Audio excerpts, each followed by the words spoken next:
Assalamualaikum warahmatullahi wabarakatuh. Saya Haji Muhammad Nazar, Ketua Umum Partai Sira beserta seluruh keluarga besar, mengucapkan selamat Hari Raya Idul Fitri 1 Syawal 1439 Hijriah 2018 Miladiah. Minal aidin wal faizin. Mohon maaf lahir dan batin.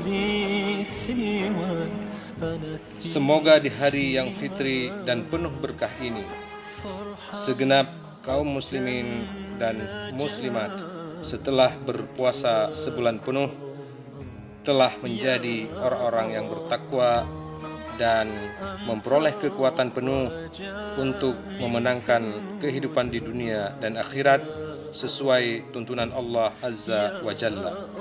Wassalamualaikum warahmatullahi wabarakatuh.